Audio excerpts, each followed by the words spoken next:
네, 네, 시간이 되었으므로, 어, 저희가 메디코아 헬스케어 팀 웨비나, 2015년 2차 웨비나의 시작을 하도록 하겠습니다. 저희 그 이재호 팀장님이, 부득이하게 지방 출장이 급하게 잡혀서 대신 그 임상연구팀, 진란이 이사 제가 개요를 설명드리도록 하겠습니다. 저희는 꾸준히 저희 기기를 사용하고 계시는 분들, 앞으로 사용하실 분들을 위해서, 어, 제품에 대해서 조금 더, 어, 전문적인 지식과 플러스 응용할 수 있는 부분들을 꾸준히 고객들에게 제공을 해드리고 있습니다. 먼저는 저희가 지금 오늘 일정은 1시 15분부터 2시 15분까지 저희 그 연구소장님으로 계시는 그 정기삼 박사님이 HRV 속의 스트레스 자율신경계 연관성을 한 25분 강의해 드리실 거고요. 저는 이어서 거기에 따른 혈관 건강과 결과 항목에 대한 해석, 플러스 저희 제품 소개를 간단하게 해드리도록 하겠습니다. 오늘 이렇게 그 웨비나에 들어와 주셔서 감사드리고 유익한 시간이 되시길 바랍니다. 저희 정기삼 소장님을 모시도록 하겠습니다. 네.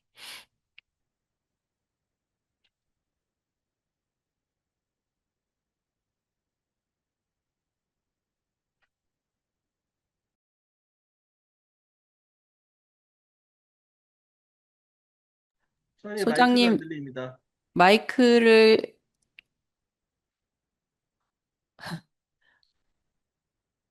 잠깐만요. 네, 잘 들리시죠? 네, 네. 지금 마이크를 사실 잠깐 꺼놨는데 그것도 모르고 지금 그냥 이야기 시작했습니다. 지금 방금 소개받은 전기 3이라고 하고요. 저는 그 HRV를 1993년도부터 이제 그 처음 접한 게 그때입니다. 그때부터 시작해가지고 지금까지 연구를 쭉 해왔으니까 30년이 이제 넘었네요.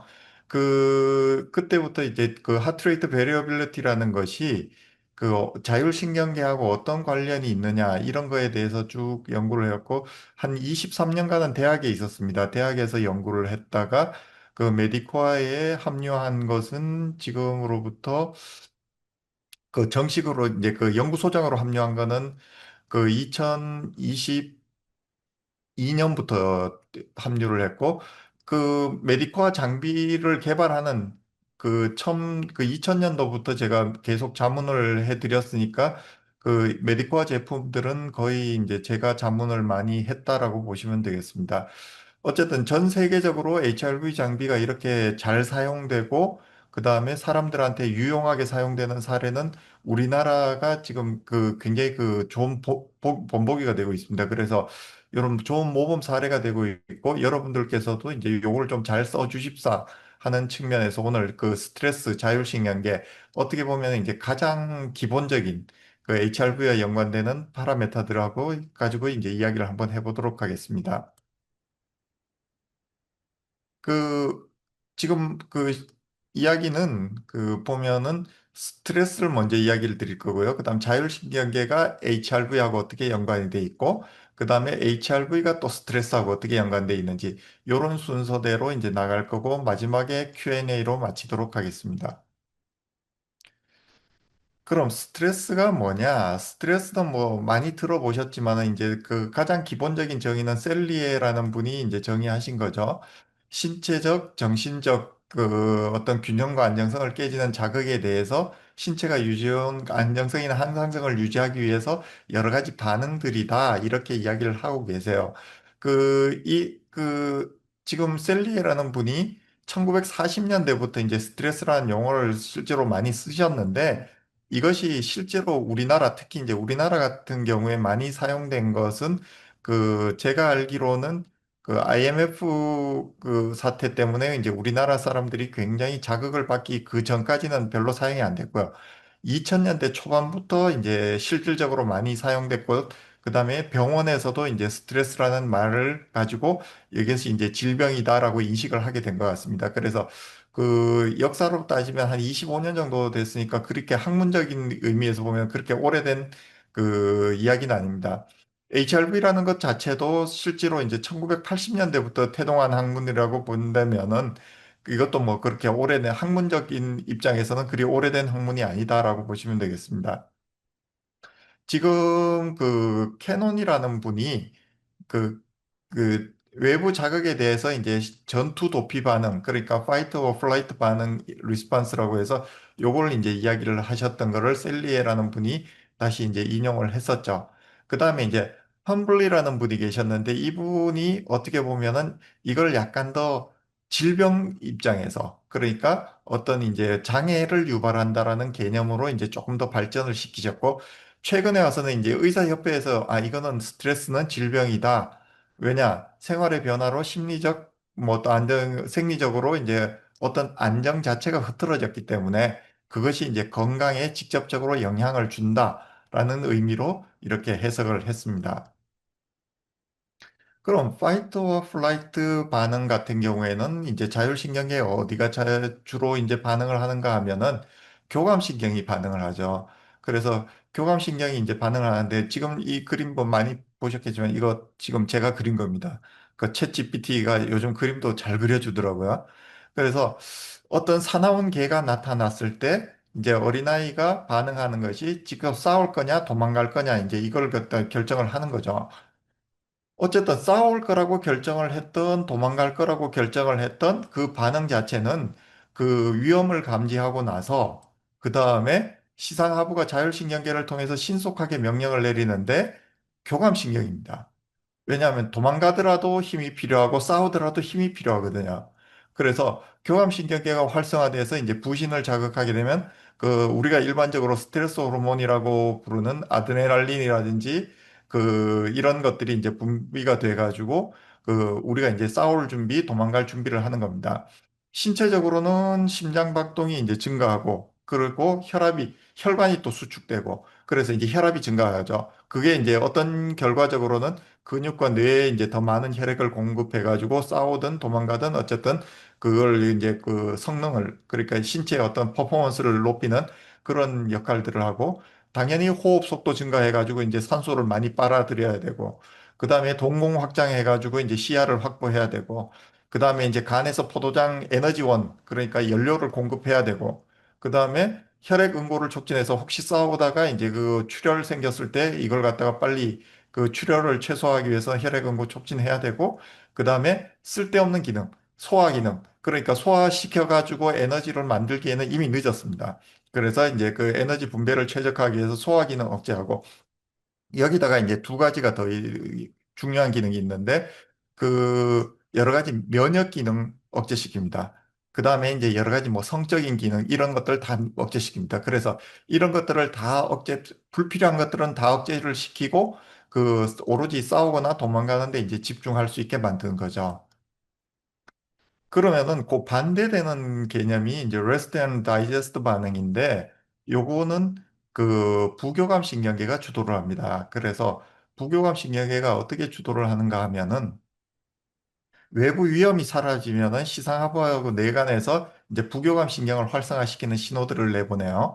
그래서 이제 미주신경을 중심으로 이제 장기 기능, 그러니까 어떤 소화나 장기 기능들이 이제 활성화가 되는데 이거 이제 항상성을 이제 회복하는 거죠. 교감신경에 치우쳐져 있던 거를 갖다가 다시 이제 회복시키는 그래서 이제 소화 기능도 회복시키고 면역 기능도 회복시키고 수면이나 세포 재생 이런 것들을 이제 촉진을 시키게 됩니다.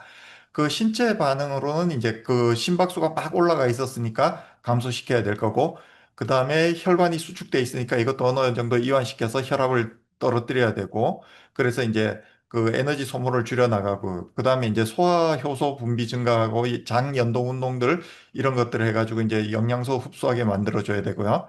호흡률은 또 안정이 됐으니까 감소시켜야 되고, 그 다음에 이제 동공도 축소시키고, 땀 분비 감소시키고, 그다음에 뭐 침분비도 당연히 이제 소화가 하는데 필요하니까 증가시켜야 되고요. 이제는 이제 뭐 방광이라든지 배뇨 이런 것들에도 신경 쓸 시간이 생긴 겁니다. 그래서 자연스러운 배뇨가 가능하게 만들어 놓고 무엇보다도 중요한 게 이제 면역계가 활성화가 됩니다. 그래서 회복하고 재생에 굉장히 유리한 환경을 이제 조성을 하는 거죠. 그러면은 스트레스를 받으면은 사람들이 질병이 일어난다는데 질병이 왜 일어나느냐? 질병이 일어나는 이유는 이렇습니다. 지금 보면은 그 이제 스트레스를 받으면은 시상하부하고 뇌하 수치하고 부신 피질로 이어지는 HPA 축이라는 게 있었습니다. 그래 이 주로 이제 호르몬을 관장하는데 여기에서 이제 코르티솔이 이제 과잉하게 그 분비가 되게 되면 면역 억제되고 인슐린 저항성 증가되고 위산과 그다음에 기억력 저하 뭐 이런 것들을 유발합니다. 물론 그 급성 스트레스일 경우에는 순간적으로는 약간의 면역 기능이 살짝 올라가는 경우가 있어요. 그런데 이게 이제 뒷부분에 다시 말씀드리겠지만 만성적으로 가게 되면 면역 기능이 이제 툭 떨어지는 거죠. 그러다 보니까 면역 기능 저하되면서 이제 뭐 여러 가지 감염병이라든지 이런 데 이제 노출이 되는 겁니다. 그 다음에 이제 교감신경이 과활성화가 되면서 자율신경 불균형이 되면은 심박수가 증가되고 혈압 상승되고 말초혈관 수축되고 소화기 억제되고 그런데 과거에 우리가 이제 스트레스는 아주 급성이고 그 강도가 강한 스트레스가 많았습니다. 그래서 뭔가 하면 갑자기 뭐 그 어떤 짐승이 나타나든지 아니면 그런 것들 때문에 이제 받는 스트레스였는데 현대 스트레스는 그런 스트레스는 없잖아요. 현대 스트레스는 강도는 약한데 길게 갑니다, 이게. 그러다 보니까 심박수 증가가 길게 가고 혈압 상승이 길게 가고 말초 혈관 수축이 길게 가면은 결국 이제 협심증이라든지 심근경색, 고혈압, 그다음에 이제 긴장성 두통 뭐 이런 걸로 계속 이어지는 거죠. 그렇게 갈 수밖에 없습니다. 그다음에 이제 면역 체계 교란 제가 아까 잠깐 말씀드렸던 급성 스트레스는 일시적으로 면역 기능을 살짝 올립니다. 그렇지만 만성 스트레스는 면역 기능을 억제시키면서 사이토카인이 굉장히 증가됩니다. 그래서 그 인터루킨 6라든지 TNF 알파 같은 염증 물질이 이제 그 증가가 되면은 조직들이 손상됩니다. 그래서 이제 그 우리가 일반적으로 말하는 이제 류마티스 관절염, 건선, 뭐 룹스, 그다음에 이제 염증성 장질환, 암, 아토피 피부 이 사실은 이게 이제 현대인의 어떤 고질병이고 웬만한 사람들이 다 하나씩 갖고 있는 이런 질병인데 이걸 갖다가 별로 뚜렷하게 지금 고칠 수 있는 방법들이 그리 마땅치 않은 그런 질환들이 이제 발생을 하는 겁니다. 그 다음에 이제 혈관 반응, 대사 변화, 뭐 이런 거, 심혈관 대사 질환 이런 것들이 이제 그 발생을 하는데 스트레스가 이제 오면은 혈당 당연히 증가하고 지질 대상 이상 생기고 혈액 응고가 촉진되면 혈전도 생기고 뭐 이런 여러 가지 것 때문에 이제 뭐 고지혈증 그다음에 이제 이형 당뇨병 뇌졸중 죽상경화증 뭐 이런 것들이 이제 발생을 하고요.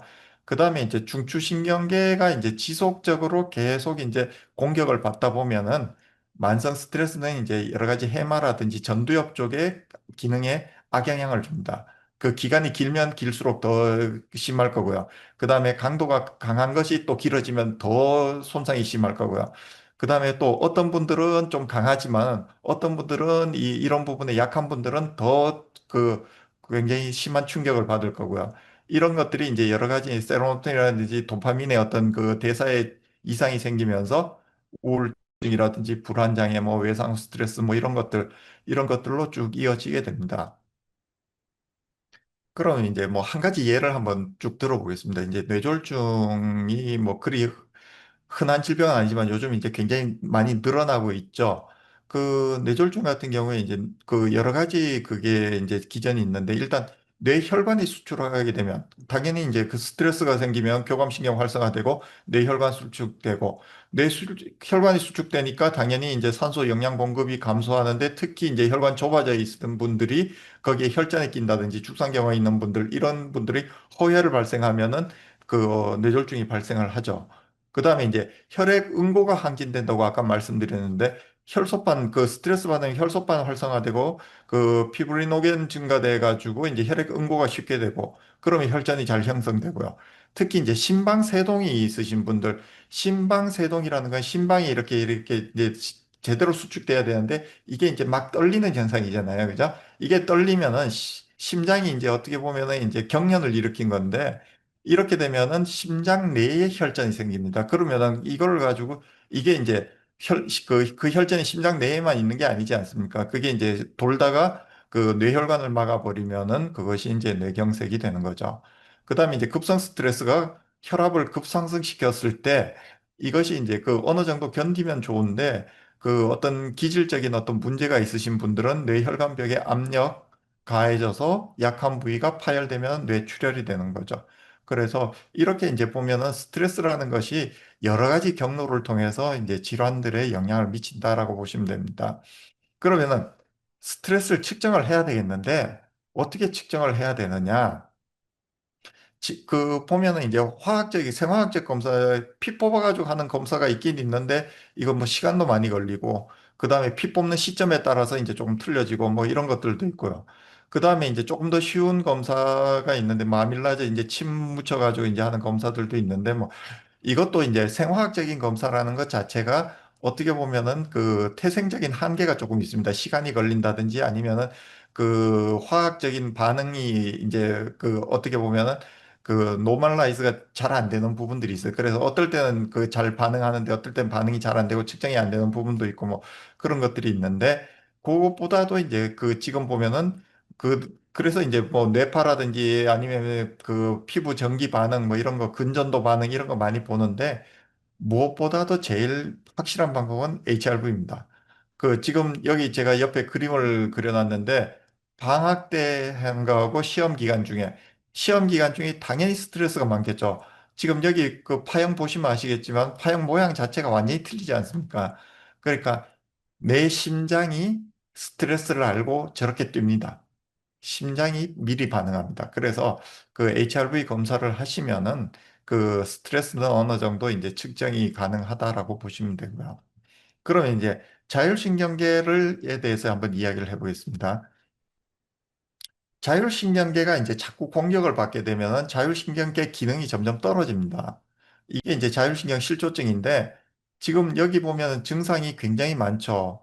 뭐 얼굴이 화끈거리고 가슴이 답답하고 그다음에 이제 뭐 나른하고 피로가 있고 그다음 감기 걸리는데 잘 안 낫고 그다음에 뭐 멀미를 하시는 분들도 계시고 그다음에 추위 잘 타시는 분, 더위 잘 타시는 분, 그다음에 우울하거나 아침에 일어나기 어렵고 그다음에 이제 수면에 문제가 생기신 분들, 두통 있으신 분들, 그다음에 갑자기 일어났을 때 현기증 발생하시는 분들, 눈이 침침하고, 그다음에 이제 뭐 식욕이 없거나 아니면 그 최근 보면은 이제 뭐 노인들 같은 경우에는 가스 많이 차는 경우들 이런 것들이 이제 쭉 있는데 이게 이제 전부 다 자율신경 실조와 관련된 자율신경에 문제가 생긴 겁니다. 그러면 지금 그 듣고 계시는 우리 분들이 이 중에 뭐 한 세 가지 이상 뭐 내가 이 정도는 세 가지 이상은 해당이 된다. 그러면 한번 의심해 보셔야 되는 거죠. 그래서 항상성 기능이 떨어진 거다라고 보시면 되겠습니다. 그 병원에 가가지고 이제 진단을 받았는데 앞에서 이제 질병명 앞에 신경성, 뭐 특발성, 본태성 뭐 이런 말들이 붙는 경우들이 많습니다. 이런 말들이 붙는다라는 것은 원인을 잘 모르겠다는 이야기죠. 이 원인을 잘 모르겠다는 이야기는 거의 이제 그 원인이 자율신경과 관련이 있을 가능성이 크다라는 이야기입니다. 이거는 일반적인 검사로는 진단이 잘 안 되잖아요.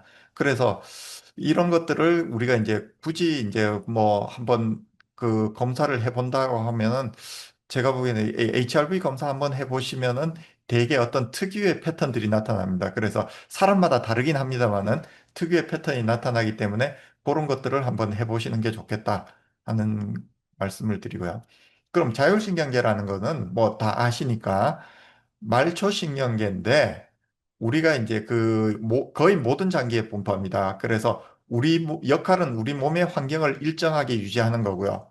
그런데 교감신경과 부교감신경이 주로 작용을 하는데 서로 반대 작용을 합니다. 그래서 교감신경이 흥분하면은 부교감신경이 이제 좀 낮아지는 경향이 있고, 그 다음에 반대로 이제 교감신경이 높아지면 부교감신경이 이제 좀 낮아지는 그런 형태의 이제 서로 기량적인 작용이라고 이야기를 하는데, 그렇게 기량적인 작용으로 하는데, 교감신경은 주로 위급한 상황, 그 다음 부교감신경은 그 에너지, 평안한 상태에서 에너지를 저장하는 역할, 요런 역할을 한다고 합니다. 그래서 요렇게 이제 보시면은 우리가 이제 자율신경계가 이제 어느 정도 작동을 하는데 자율신경계의 이제 항상성을 조절하는 사례 우리가 누구나 겪는 사례입니다. 기립성 저혈 그냥 누워 있다가 또는 앉아 있다가 갑자기 일어섰는데 갑자기 어찔하다든지 아니면은 경우에 따라서는 이제 눈앞이 캄캄해지는 블랙아웃이 생기는 경우들이 있는데 사람마다 틀리죠.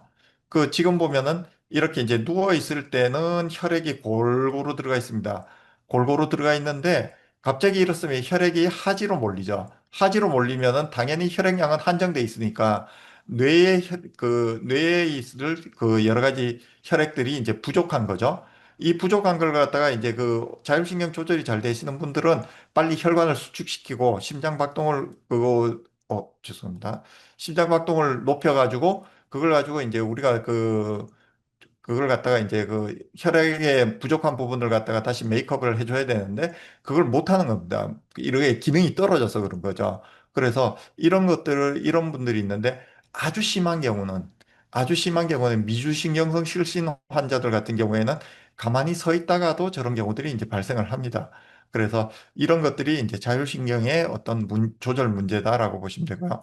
그럼 자율신경계하고 HRV는 무슨 상관이 있느냐? 그럼 HRV 하트레이트 베리어빌리티라는 게 뭐냐부터 이제 잠깐 설명을 드리면 심장 박동은 이게 이제 심전도입니다. 심전도인데 언뜻 보시기에 굉장히 규칙적으로 뛰는 것처럼 보이시죠? 그런데 요걸 갖다가 아주 정밀한 그 장비로 이렇게 보면은 요렇게 이제 약간의 차이가 납니다. 이게 차이가 어느 정도 나는가 하면은 수십 미리세컨드입니다. 그러니까 10ms면 100분의 1초잖아요. 100분의 1초면은 실제로 우리가 감각기관으로 느낄 수 없는 그 수치예요. 그 아주 미세하지만은 요것들이 이제 그 뭔가 이제 움직이는 게 보이는데 이게 이제 교감신경하고 부교감신경계가 기량작용을 통해서 그 어떻게 보면은 좀 빨리도 그 심장을 좀 빨리도 뛰게 만들었다가 그다음에 조금 천천히도 뛰게 만들었다가 요렇게 지금 하는 겁니다. 이게 이제 안정 상태입니다. 운동할 땐 당연히 확 빨라지죠. 그렇지만 안정 상태에서도 그 수십 미리세컨드, 그러니까 아주 미세하게 서로 밀고 당기고 하면서 조절하면서 나타나는 그것이 이제 그 하트레이트의 베리어빌리티, 하트레이트가 오르락내리락 한다라고 보시면 되겠습니다. 우리가 이제 그 HRV가 어떻게 발생하느냐? 그 우리 뇌에는 자율신경계도 있고 그다음에 중추신경계도 있습니다. 어쨌든 뇌에 여러 가지 정보들이 이제 모이죠. 그게 이제 뭐 호흡이 될 수도 있고 혈압이 될 수도 있고 그다음에 정신적인 스트레스가 될 수도 있습니다. 여러 가지 정보들이 모이면 요걸 갖다가 이제 교감신경계와 그다음에 중추신경계가 종합을 해서 판단을 합니다.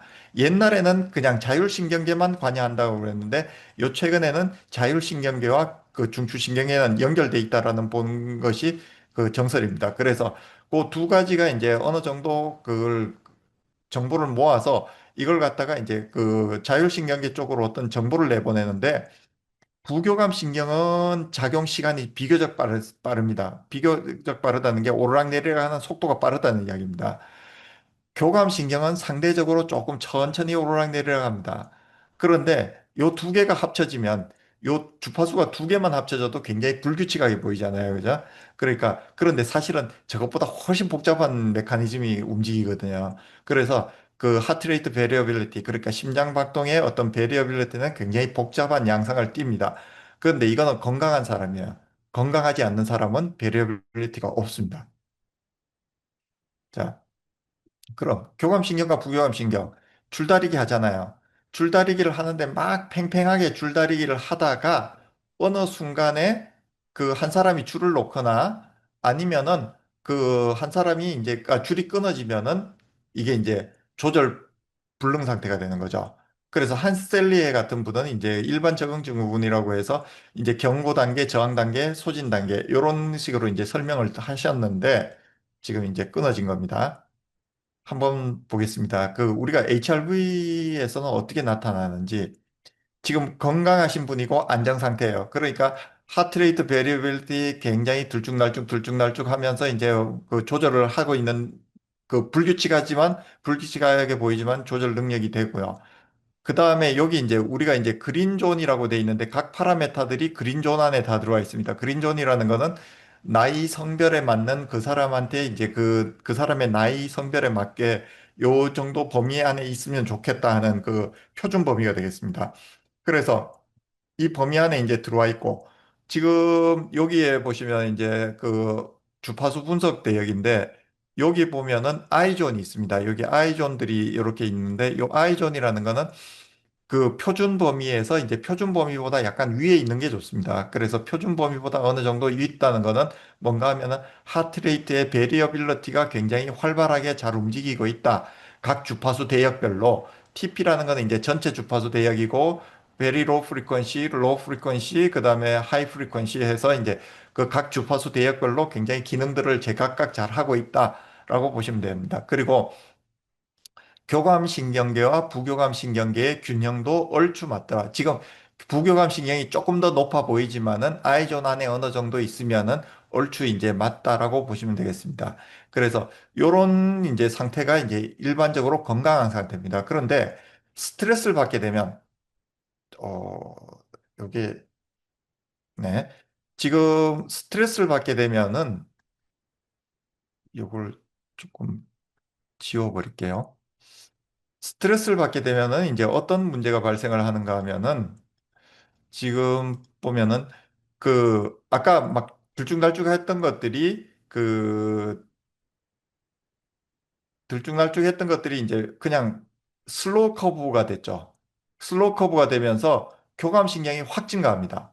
교감신경이 증가하고 전체적인 주파수도 이제 좀 떨어지는 거. 아까보다 조금 떨어지면서 이제 그 두 가지죠. 교감신경이 확 증가하면서 전체적인 어떤 그 베리어빌러티 주파수 파워가 이제 쭉 떨어지는 그런 모습을 이제 보이면서 뭐 이게 이제 그 스트레스 받은 겁니다. 그래서 이거는 이제 어떻게 보면 스트레스를 받았을 때 정상적인 반응, 그러니까 경고기 이렇게 보시면 되겠습니다. 그런데 이게 이제 어느 정도 오래 지속되다 보면은 그 어떤 문제가 생기는가 하면은 네.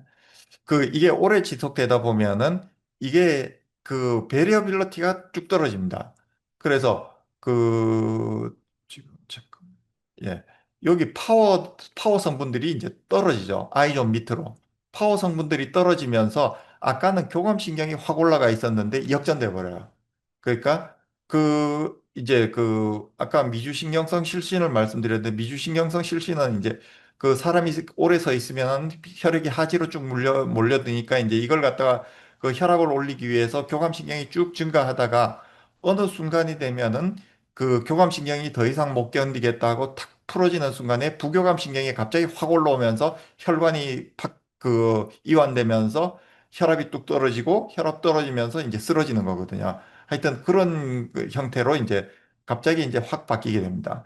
이렇게 이제 확 바뀌면서 결국 이것도 이제 계속 지속이 되면은 어떤 문제가 발생하는가 하면 일자죠. 심장 박동이 거의 일정하게 뛰는 겁니다. 거의 일정하게 뛴다라는 건 뭔가 하면 교감신경하고 부교감신경 영향이 없다라는 이야기입니다. 그래서 지금 보면은 전부 이게 여기에 보시면 레드 존 안에 이제 모든 파라메타들이 다 들어가게 되고 그 다음에 여기 보시면은 파워도 뚝 떨어지고 그 파워가 이 정도 떨어지면은 사실은 교감신경, 부교감신경의 어떤 밸런스도 의미가 없습니다. 파워 자체가 떨어졌기 때문에. 그러니까 그 교감신경하고 부교감신경의 작용 자체가 별로 없는데 뭐 누가 더 세니 뭐 이런 이야기는 할 필요가 없는 거죠. 그래서 베리어빌리티 그러니까 그 어떤 베리어빌리티가 툭 떨어졌다라는 것 그게 이제 가장 큰 그 자율신경 실조 상태다라고 보시면 되겠습니다. 그러면은 그 HRV와 이제 스트레스의 이제 상관관계가 뭐냐? 제가 이제 이 논문을 뭐 여러 개를 하는 것보다도 이제 논문 이 한 논문으로 이제 다 그냥 설명드리겠습니다. 여기 이제 리뷰 논문인데 37편의 논문을 리뷰해가지고 하셨는데 여기 영남대학교 정신과의 김혜금 교수님 외에 이제 뭐 한 네 분 다섯 분이 이제 쓰셨더라고요. 이분들이 이제 그 HRV와 스트레스와 관련된 논문은 이제 사실은 수백 편이 넘습니다. 수백 편 넘는데 그 중에서 그래도 신뢰할 만한 것들 37편을 그 따로 뽑아가지고 이제 분석을 한 결과 결론은 이렇습니다. HRV 변수는 다양한 방법으로 유발된 스트레스에 반응해서 변화를 한다. 결국 이제 그 이 말은 다시 말하면 HRV 변수를 가지고 스트레스의 반응을 유추해 볼 수 있다라는 말씀인 거고요. 그 다음에 이제 HRV 변화와 관련해서 가장 빈번하게 보고된 거는 부교감 신경 활동, 부교감 신경 HF 파워를 이야기합니다. HF 파워, 그 다음에 고주파 대역 감소, LF 파워, 그 다음에 저주파 대역 증가, 그 HF 증가, 뭐 이런 것들을 이제 이야기를 하는 겁니다. 그 다음에 그 신경 영상 뭐 이거는 이제 그냥 그 신경 영상을 같이 연구하셨다는 거고요. 그 다음에 결국은 이제 결론은 심리적 건강과 스트레스를 객관적으로 평가하는데 HRV를 사용할 수 있더라 하는 겁니다. 그래서 그 HRV 분석을 하는 데는 그 스트레스 연구하실 때는 HRV 분석이 가장 편합니다. 일단 편하고 그 이게 이제 어떻게 보면은 사람 뭐 혈액을 뽑는다든지 뭐 사람 어떤 생체 물질을 취득한다, 생검을 한다든지 이런 것들이 아니고 그냥 전극만 붙이거나 아니면 손가락에다가 이제 센서만 붙이면 되는 거니까 굉장히 이제 편하다라는 거고요. 이거를 갖다가 이제 내용을 갖다가 일일이 다 하기에는 지금 제가 주어진 시간을 넘겼기 때문에 그냥 나중에 제가 이 자료는 배포를 해드리겠습니다. 보시면은 여기에 이제 주요 결과들에 보시면은 거의 이제 뭐 HRV 검사하고는 아주 그 일관된 결과들을 이제 쭉 나타낸다라는 걸 보실 수가 있고요. 그래서 이제 그 일단 제 강의는 요걸로 일단 마치도록 하고 혹시 뭐 질문이 있으신 분은 여기 제가 이제 여기에 전화번호하고 이메일 주소를 적었습니다. 그래서 요걸 보시고 연락을 주시면은 제가 언제든지 답변을 해드리도록 하겠습니다. 그래서 우리나라뿐만 아니라 뭐 전 세계적으로도 이 30년 이상 이 HRV 쪽으로 연구한 학자들이 그리 많지 않기 때문에 하여튼 저한테 그 질문을 주시면은 뭐 웬만한 답변은 제가 할 수 있지 않을까. 라고 생각합니다. 네, 들어주셔서 감사합니다. 네, 하여튼 유익한 강의 잘 들으셨죠? 어, 또 연이어서 이렇게 계속 들어오고 계시는데, 하여튼, 제가, 혈관 건강과 결과 항목에 대한 해석에 대한 강의를 실시하도록 하겠습니다. 그러면,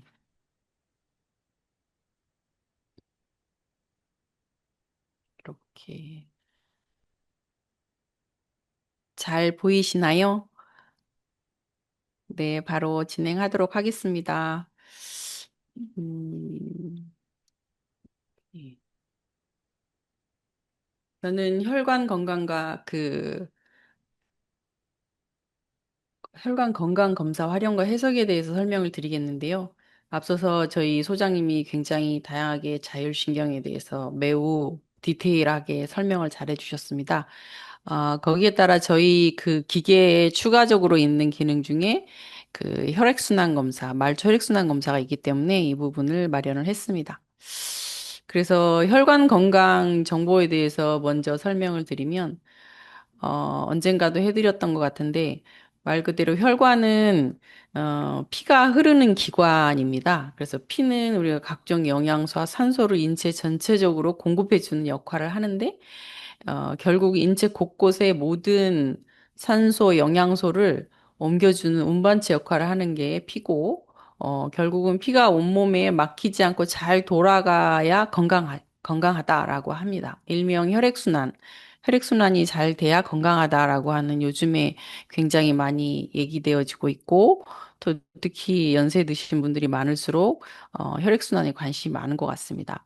결국은 노화라든지 질병이라든지 식생활, 흡연 이런 원인 등이 혈관을 좁게 만든다거나 이렇게 혈관이 좁아지게 되면 다양하게 나타나는 그 위급 상황이 나타납니다. 잠시만요.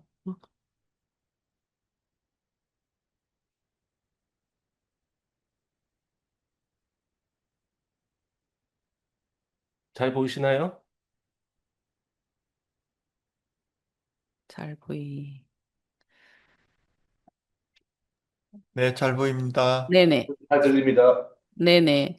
그래서 우리 인체는 이렇게 혈액순환이 안 되거나 혈관이 좁아지거나 그러면 우리 몸에 신호를 보냅니다.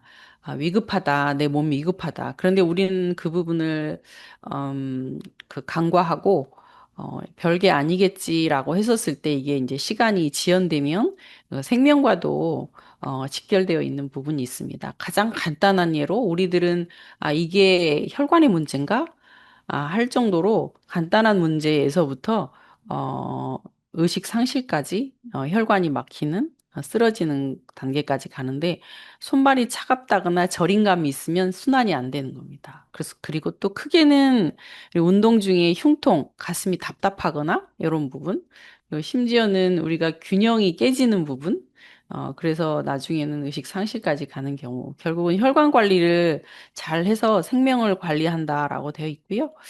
그래서 대표적인 혈관 질환으로는 어, 동맥이 막히거나 폐색하거나 그래서 혈액 공급이 안 될 때 우리가 이걸 통틀어서 동맥이 허혈됐다, 경화됐다 이렇게 말을 합니다. 물론 의료기관에서는 혈액순환을 원활하게 해주는 혈관이 막히면 혈관을 뚫어주거나 우회 수술하거나 성형수술하거나 스턴트를 밟거나 이렇게 합니다. 그리고 또 혈관 확장제 약물을 주거나 항혈소판제라든지 혈액을 원활하게 흐르는 약물도 주기도 하는데, 이러기 전에 이미 이거 막혀서 시술하기 전에 관리를 해야 되는 게 굉장히 중요하다고 보고 있습니다. 그래서 최근에 들어서는 뭐 줄기세포 치료, 임상도 하고 있긴 합니다만, 그 부분은 매우 그 비용도 비싸고, 제한적으로 할 수가 있습니다. 그래서 우리가 평상시에 또 엄청 건강을 생각해서 약물을 장기간 복용하거나 이랬었을 때는 또 그런 문제가 발생할 수 있다라고 합니다. 너무 지나치게 혈관 강화제라든지 혈액순환 개선제를 다량 복용하면 또 문제가 될 수 있으니까 아까처럼 증상이 있는 경우는 한번 병원을 내원해 보는 것도 좋다라고 판단이 되어집니다. 결국은 우리가 건강한 혈액이 어, 잘 안 보이네. 잠깐만요. 건강한 혈액이 내 몸을 살린다라고 했는데, 우리가 피가 딱 탁해지고 흐려져서 나빠지면, 우리 온몸에 있는 영양소라든지 산소라든지 세포에 충분하게 영양소가 공급되지 못하고, 나중에는 이제 정체가 됩니다. 그래서 노폐물이 정체가 되고, 피가 탁해지고, 엉이고, 그러면 우리가 피딱지라고 하잖아요. 결국 혈액이 끈적끈적해지고 반복되면 이제 동맥경화가 오고. 그래서 결국은 우리 자율 조절 시스템이 안 되면 전체적인 문제가 되듯이 혈액순환이 안 되면 또 우리 순환장애에 여러 가지 원인이 생깁니다. 순환장애에 있는 그룹들이 가장 고혈압이나 뇌졸중, 협심증, 특히 순환이 잘 안 돼서 문제가 되는 염증이 생겨서 암이 발생할 수도 있고, 염증이 발생해서 어, 변성 질환이 올 수도 있고, 면역력과의 상관관계 전체적으로 아울러서 혈액순환이 안 됐었을 때 병이 되는 이런 부분들이 많습니다. 가장 여러분들이 무서워하는, 물론 뭐 심장에 문제가 있는 분들에게 좀 많이 나타나겠지만 원인 없이 쓰러지는 경우, 심근경색, 협심증 이런 경우는 돌연사 올 수가 있잖아요. 이게 바로 혈액순환 자체에 문제가 있어서 혈관이 이렇게 딱딱해지거나 그래서 발생할 수 있는 거고요. 또 가장 무서워하는 부분이 뇌졸중이죠. 혈액이 온 전신을 돌기 때문에 그 협심증이라든지 심장 질환이라든지 특히 뇌졸중이 가장 무섭잖아요. 뇌에도 미세한 혈관들이 많이 흘러서 혈전이 발생하게 되면 뇌졸중으로 이어지고 뇌출혈로 이어지고 이런 여러 가지 혈관이 약해지고 혈관벽이 튼튼하지 않고 그래서 결국은 무서워하는 부분 심근경색이라든지 뇌졸중 요즘에는 젊은 사람에게도 뇌졸중이 많이 발생하는 걸로 되어 있습니다. 그래서 그리고 이제 말초 이제 순환장애도 나타나서 이제 혈액 순환이 안 되면 특히 가장 많이 말초 쪽으로 문제가 생기는 그룹들이 특히 당뇨라든지 고혈압 환자분들은 이제 발 쪽으로 가는 혈액 순환이 더 안 되는 그런 경향성이 있습니다. 그래서 나중에는 혈액 순환이 안 되면 나중에 이제 뭐 발도 절단하는 그런 사례도 있고 결국은 우리 몸에 혈액이 전체적으로 잘 원활하게 순환이 되어야 문제가 없고 건강하다라고 얘기를 하고 있습니다. 그래서 최근에 들어서 병원에 가서 보면은 동맥 순환 측정하는 장비들을 보면 동맥경화도 심장에서 사지로 가는 혈액 시간이라든지 속도를 측정하는 게 있고 또 팔다리 혈관의 압력을 측정하는 협착 정도를 볼 수 있는 것도 있고, 이제 뭐 목에 경동맥 초음파는 뇌졸중이 있는지, 특히 고혈압에 당뇨를 가지신 분은 이 경동맥 초음파도 많이 하시고, 이제 관상동맥 CT, 가슴, 심장에 있을 때 가슴이 아픈 분, 스트레스가 있는 분들은 많이 있는 분들은 또 받아보기도 하고 이제 크게는 혈관 조영술도 있고 초음파 심혈관 초음파도 있고 MRI까지 하는데 이런 부분들은 병원에 가면 매우 비용이 많이 비쌉니다. 그리고 일반적으로 쉽게 하기가 어렵습니다. 그래서 오늘 소개드릴 저희 장비에 있는 그 맥파 검사는 가장 간단하게 쉽게 말초에서 혈액순환을 스크린할 수가 있습니다. 그래서 저희 기계를 통해서 스크린을 해보고 정말 문제가 심각한 그룹들은 이제 조금 정밀 검사를 해볼 수 있는 그런 부분을 소개해드리도록 하겠습니다. 그래서 맥파의 원리를 이용해서 오늘 혈액순환을 간단하게 볼 수 있는데요. 말 그대로 우리가 혈액은 심장에서 쪼여주는 순간 우리 말초로 0.16초 이내에 손가락 끝까지 한 번씩 전체적으로 돕니다. 이렇게 짧은 시간 동안에 한 번씩 돌아가는 매우 신기한 일이 우리 인체에서는 발생하고 있죠. 심장 박동은 한 번씩 펌핑할 때마다 이렇게 파형이 하나씩 그려집니다. 이 파형을 우리가 분석을 해서 심장에서 말초까지 디텍션 되는 그 신호를 통해서 파형의 흐름에 따라서 혈관 상태가 소프트한지, 혈관 상태가 어느 정도 딱딱해졌는지 그런 부분을 유추해 볼 수가 있습니다. 그래서 우리 말초에서 감지되어지는 손가락 끝에서 감지되어지는 그 적외선 센서가 여기에 그 기계에서 나옵니다. 그러면 거기에 우리가 이제 말초 모세혈관도 잡히고, 동맥도 잡히고, 정맥도 같이 잡히는데, 여기에서 가장 펑, 펌핑이 잘 되는 게 동맥입니다. 그래서 동맥에 나와지는 그 파형을 우리가 이렇게 잡는다라고 보시면 되겠습니다. 그래서 동맥에서 잡아지는 그 파형을 우리가 일건에서 보는 게 이제 가속도 맥파인데 가속도 맥파는 우리가 처음에 잡아지는 1차 신호는 이렇게 생겼습니다. 이렇게 크게 완만하게 이렇게 생겼고 이 완만하게 생긴 그 신호를 우리가 맥파라고 하는데, 맥파는 동맥의 탄력도를 여기 이 변곡점이나 이런 부분을 디테일하게 표시하는 부분이 약해서 우리가 이제 두 번 미분을 하게 되면 단순한 신호가 조금 더 복잡하게 그려져요. 그래서 2차 미분한 신호를 우리가 가속도 맥파라고 해요. 그래서 가속도 맥파의 파형을 보고서 이게 동맥의 탄력도가 좋은지 동맥의 탄력도가 떨어져 있는지 이 부분을 쉽게 확인할 수가 있습니다.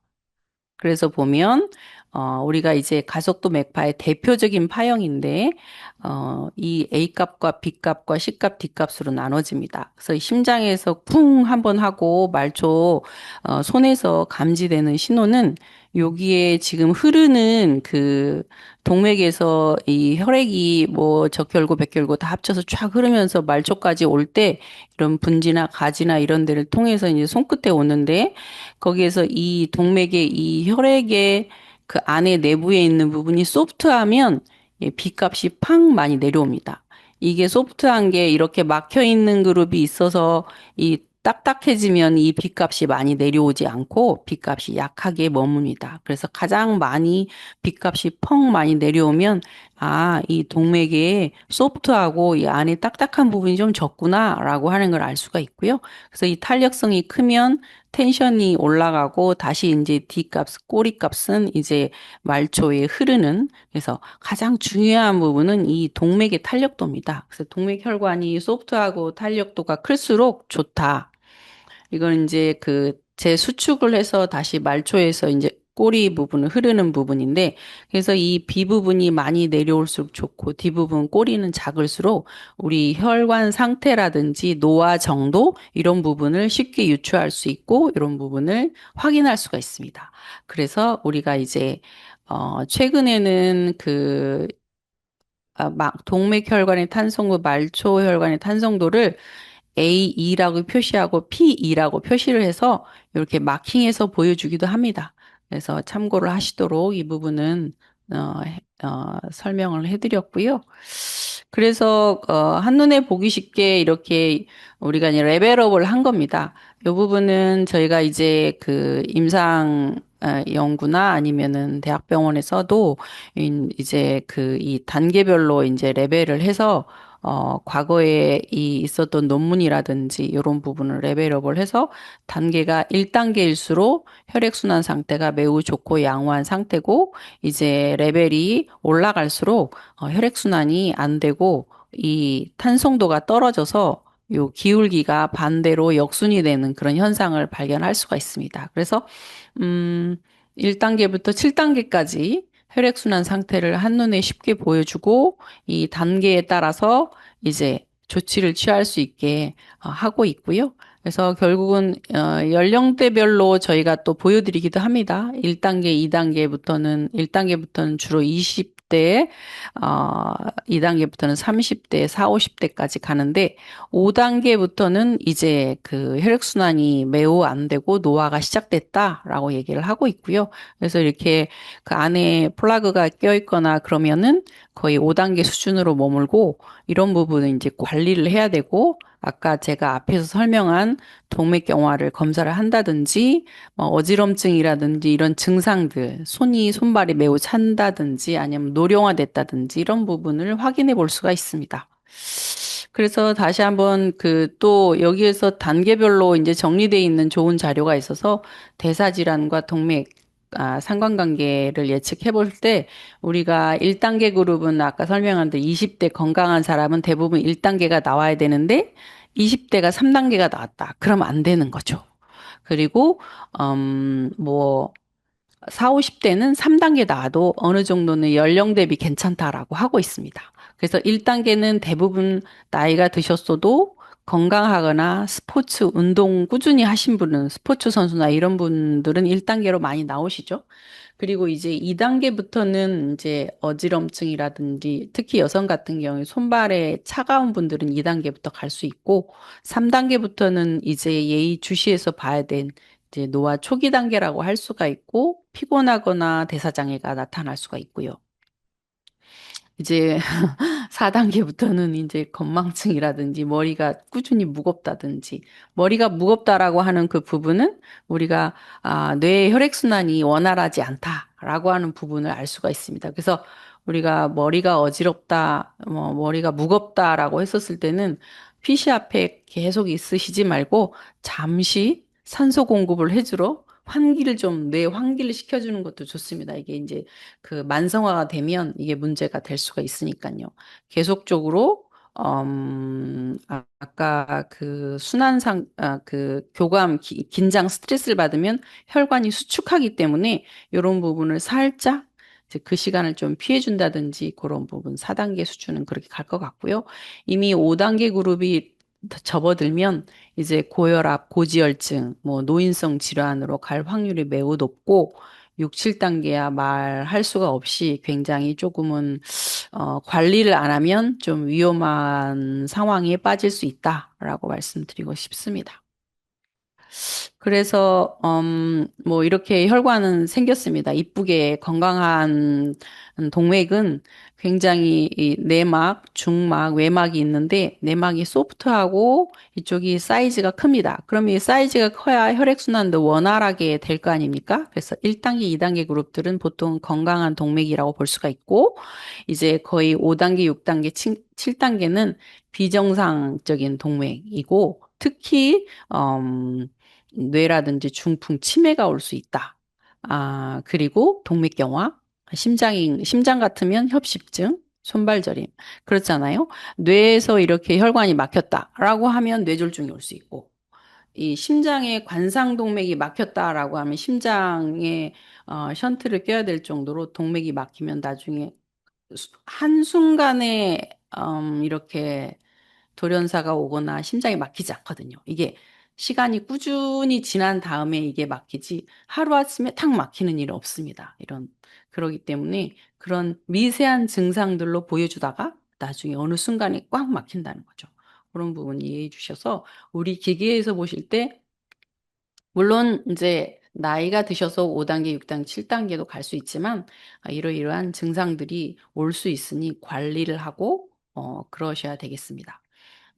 혈액순환에 문제가 있는 그룹 중에 폐렴 환자나 당뇨 환자분들이 이렇게 처음에 이게 기본적으로 나온 맥파고 이거 1차 미분, 2차 미분입니다. 그래서 이런 부분 보기가 힘들어서 2차 미분한 이 사연을 보면 이렇게 단계가 이렇게 역순위돼 있는 환자가 이제 치료를 하고 나서 3단계로 올라가는 걸 보일 수가 있고 또 특히 저희 기계를 사용하고 계신 분들 중에 이제 건강식품을 하는 분들도 많이 있어서 건강식품을 하시고 나서 이렇게 팔로업 체크를 해주시면 좋을 것 같고요.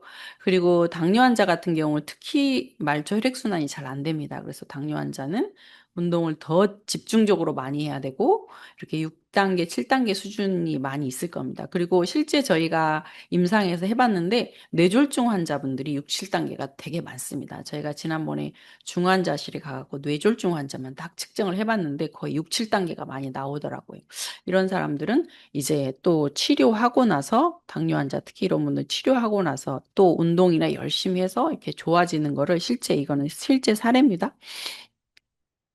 저희 그 기계에서 보여지는 결과지에 대한 사례를 설명드리도록 하겠습니다. 바디 체커라고 하는 항목의 기계에서는 저희가 보여주는 항목은 평균 심박수, 그리고 최고 최저 심박수를 보여주고, 이상 심박수도 보여줍니다. 아까 저희 소장님이 얘기한 것처럼, 저희 하트레이트 베리어블리티도 보여주고, 혈액순환도 같이 보여주는데 거기에서 하트레이트가 가장 또 중요하죠. 평균 심박수가 또 중요하고 평균 심박수가 지나치게 높거나 낮아도 안 되고 평균적으로 60에서 90회 사이에 있어야 되고 이상 심박수라고 하는 부분은 비정상적으로 그 리듬을 벗어나는 우리가 일명 부정맥이라고 하는 그런 거를 우리가 이상 심박수로 카운터를 해드립니다. 그러면 7회 이상 나오게 되면 이 사람은 이제 심장 쪽에 부정맥을 의심해 볼 수가 있고, 우리가 1분 측정했었을 때는 4회, 3분 측정했을 때는 7회 이상 나왔었을 때는 재측정이 요구되고요. 그리고 전체적으로 이 자율신경계 스트레스에 대해서 종합 점수로 또 표시를 해드립니다.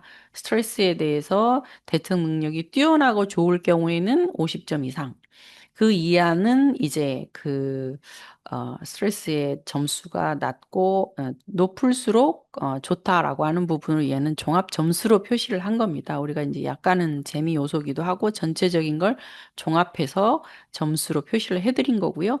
여기서 한눈에 보기 쉽게 이렇게, 음, 오각형 다이아그램으로 해가지고 자율신경 조절 능력이 녹색 존 안에 전체적으로 있으면 보통 일반적인 거고 밖으로 벗어나면 이제 연령 대비보다 더 좋은 거고 안쪽으로 모여질수록 그 연령 대비보다 젊은 사람들이 훨씬 더 좋기 때문에 연령에 맞게 저희가 이런 식으로 가이드라인을 해드리고 있습니다. 그래서 정신적 스트레스, 신체적 스트레스, 피로도 해서 이렇게 한눈에 볼 수 있게 해드렸고요. 그래서 그리고 자율신경 조절 능력은 토탈 파워라고 하는 겁니다. 아까 전체적인 파워가 클수록 플럭트레이션이 클수록 좋다라고 했는데 이때 자율 조절 능력이 클수록 좋고 면역력 상태를 보여주기도 합니다. 그래서 결국은 면역력 상태가 좋다라고 하는 게 우리 몸의 전체적인 부분이고요. 신체적 스트레스, 정신적 피로도 이런 부분도 보여드리고 있고요. 맥펄스 수준에서도 지금 저희가 바디 체커랑 맥펄스랑 이렇게 보여드리고 있는데 아까 설명드린 것처럼 이 부분은 좀 생략하고 넘어가도록 하겠습니다. 동일한 개념이어서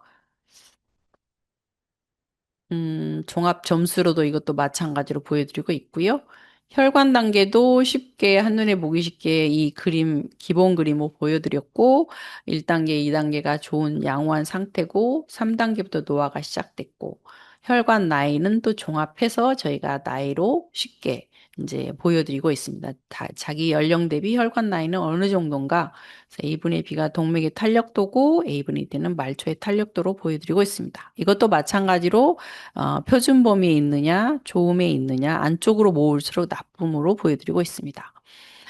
결론적으로는 이렇게 단계로 표시를 해드려서 이 사람이 어느 단계인지 한눈에 볼 수 있게 혈관과 유추해서 볼 수 있게 이렇게 설명을 해드리고 있습니다. 깨끗한 게 제일 좋고 7단계가 제일 나쁘다. 그리고 이것도 동일한 개념이고요. 그래서 우리는 혈관 검사는 꾸준히 체크를 해서 미리 큰 사고가 나기 전에 이렇게 관리를 하시는 게 좋겠습니다. 이러이러한 사람들 아까 설명드린 것처럼 어지럼증이라든지 손발이 자주 쥐가 난다든지 저녁에 주무실 때 쥐가 난다든지 온몸이 많이 결린다든지 머리가 매우 무겁다든지 이런 부분들은 미리 관리를 하셔야 되겠습니다. 특히 당뇨, 고혈압, 고지혈증 환자분 특히 더 관리를 잘 하셔야 되겠습니다. 혈관 건강에 있어서는 아무리 강조해도 지나치지 않는데요. 생활 습관이 매우 중요합니다. 이게 하루아침에 나타나는 게 아니기 때문에 가장 중요한 게 운동이죠. 운동은 누구나 알지만 실천이 어려워서 안 하는 것 같습니다. 본인에게 적절하게 맞는 운동을 하셔야 되고 음식도 특히 패스트푸드보다는 찬 음식보다는 따뜻한 음식이 더 좋고요. 숙면이 매우 또 중요합니다. 건강보조제도 또 이렇게 오메가, 알기닌, 커큐민, 요즘에 또 광고도 하더라고요. 커큐민을 강황 성분에 또 대표적인 혈관건강식품에 이런 게 있다라고 합니다. 마늘, 상추, 저녁에 많이 드십시오. 잘 주무시기에 좋은 상추에는 숙면을 취하는 성분도 들어있어서 모든 게 건강관리 미리 하셔야 될 것 같고요.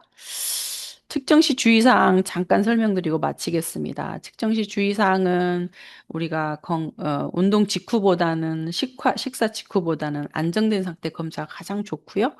우리가 처음에 손가락 넣고 나서 움직이다가 시작될 때 하는 게 아니라 프리뷰 상태에서부터 안정된 상태를 유지해 주시고, 측정 장소도 지나치게 높거나 낮은 것보다는 온도가 일정한 게 좋겠고, 카페인 먹고 바로 하게 되면 이제 영향을 미칠 수 있고요.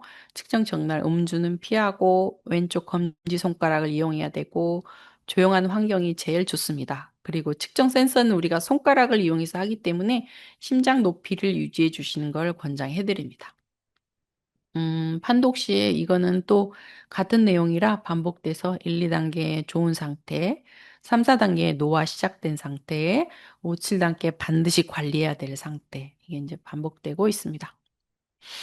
음, 반복 측정 시에 또 여러 번 이제 변화가 있다라고 하는 얘기가 있어서 일단 가속도 맥반은 현재의 순환 상태를 보여주고 너무 지나치게 변화가 크다라고 하면 한 두 번 정도 측정을 해서 그 평균값을 보시는 걸 권장해 드리고 있고요. 생체 리듬의 변화가 있기 때문에 보통은 우리가 건강검진을 오전에 하듯이 원래 이것도 오전에 측정하는 걸 우선시하고 부득이한 경우 오후에 측정을 해서 그 상태도 보는 거는 문제는 없습니다. 그리고 아까 설명드린 거 주의 온도, 감정 상태, 40대에서 60대 연령대는 호르몬의 변화나 갱년기 변화 때문에 결과값의 차이가 약간 보이는 경향성이 있다. 손가락 압력도 영향을 준다. 압력을 너무 세게 누르고 있으면 혈액순환 상태가 조금 안 좋게 나오는 경향이 있습니다. 음, 이것도 제가 이제 몇 번 설명을 한 거하고 동일한데, 결과값의 차이가 많이 날 경우에 우리가 해결 방법은 그분의 다양한 요인을 문진을 하는 게 필요합니다. 그래서 문진을 한번 해야 되고요. 기질적인 변화가 있는지, 무슨 문제가 있는지 그런 부분을 해야 될 것 같습니다. 마지막으로 시간이 좀 경과돼서 Q&A 하고 마치도록 하겠습니다. 맥박이 빠른데 자율신경 조절 능력이 안 좋게 나온다. 이렇게 대처 방법은 결국은 저희 소장님도 얘기해 주셨지만 맥박이 매우 빠른 사람들은 평균 100 이상 나온 사람들은 자율 조절 시스템이 잘 안 돼서 지금 우리 몸을 회복시키려고 그러고 있기도 하고 물론 가족력이 있기도 합니다. 그렇지만 맥박이 하트레이트가 빠른 거는 결코 우리 몸에는 좋은 신호가 아닙니다. 그렇기 때문에 자율신경 조절 시스템을 우리 몸을 회복하기 위해서 맥박이 빠른 경우가 매우 많고 또 문제가 있을 경우에는 우리 몸에 염증 상태가 있을 때 맥박이 빠르거나 매우 급성기거나 감기가 있거나 통증이 있거나 이럴 때 맥박이 빠른 경우도 있고요. 매우 최근에 들어 스트레스를 많이 받을 때 긴장 상태일 때 맥박이 빠르고 질환이 있을 경우는 갑상선 기능 항진이 대표적으로 맥박이 빠릅니다. 뭐 110회 이상 나오면 심장이 굉장히 부담을 많이 받겠죠. 그럴 경우는 약을 먹어야 되고 부정맥이라든지 협심증, 고혈압, 수면 부족 등이 맥박이 빠를 수가 있고요. 또 혈압이 떨어질 때도 일시적으로 자율신경계를 회복시키기 위해서 맥박이 빠른 경우도 있습니다. 만성 피로 환자분들도 맥박이 빠른 경우가 있고요. 맥박이 빠를 때 우리가 대처 방법은 어떻게 해야 되냐 그러면 맥박이 너무 빠른데 우선적으로는 잘하는 운동, 개인에 맞는 운동을 해야 되고요.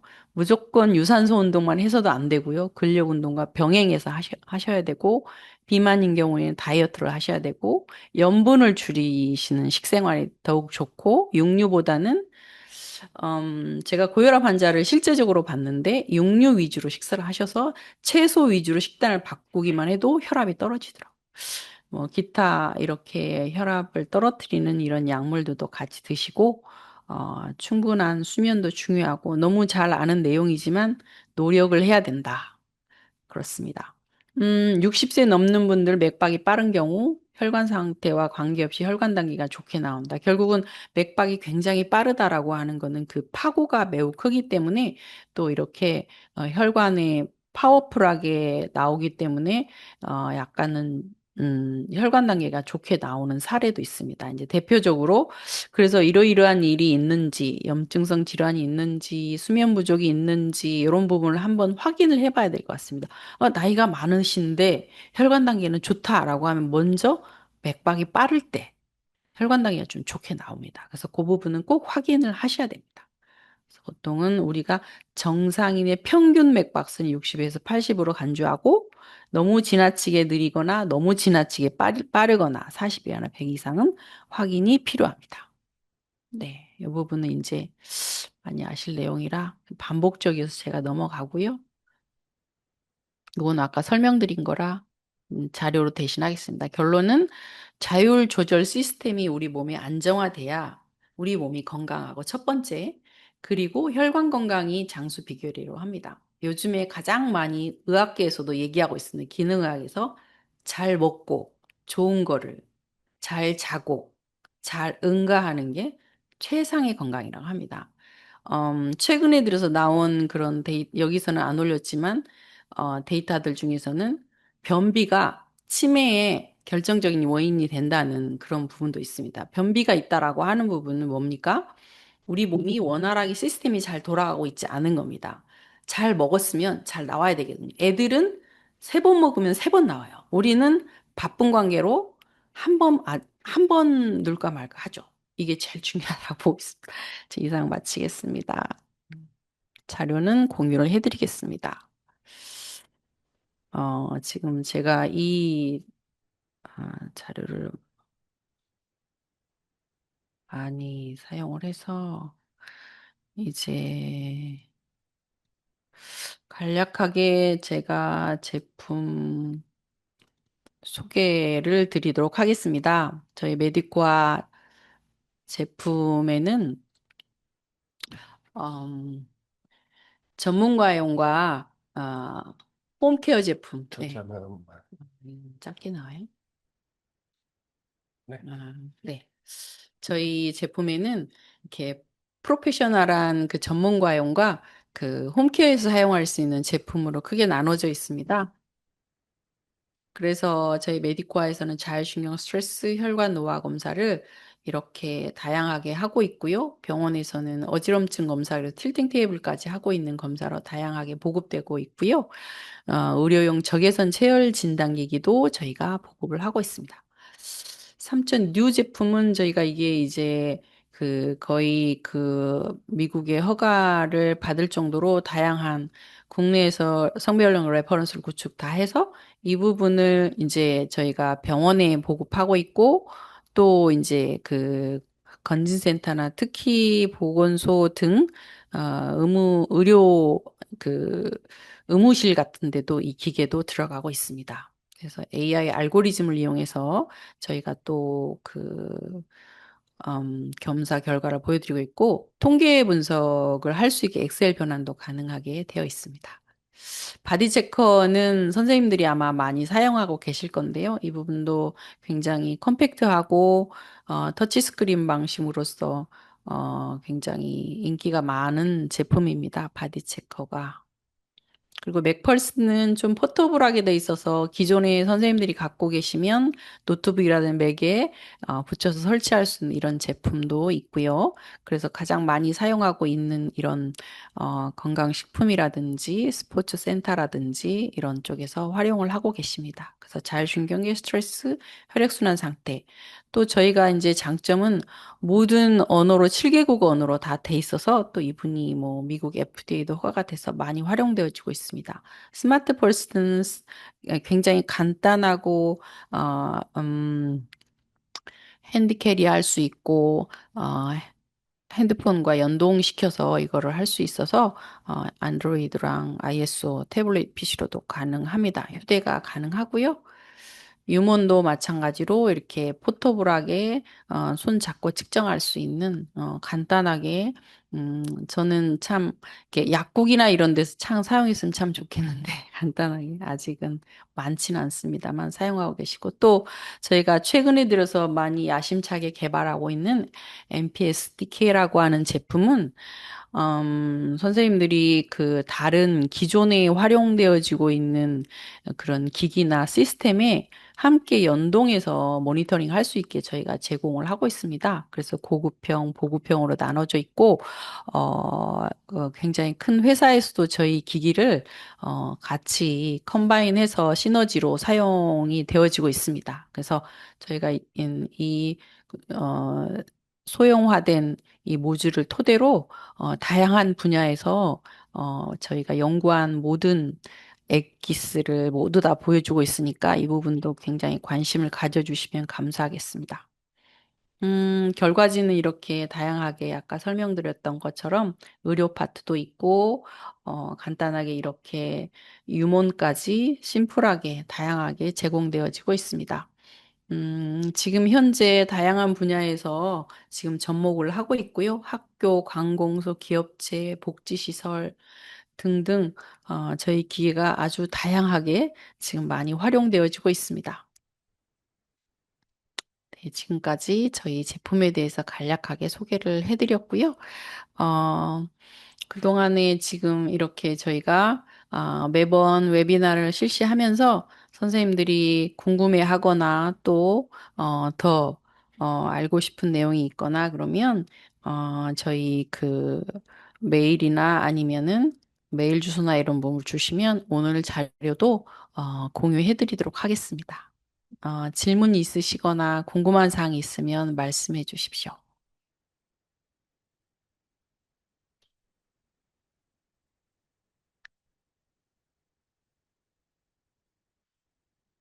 네. 그러면 오늘 이렇게 참석해 주셔서 감사드리고요. 오늘 웨비나는 이상으로 마치도록 하겠습니다. 네, 감사합니다. 네, 수고 많으셨습니다.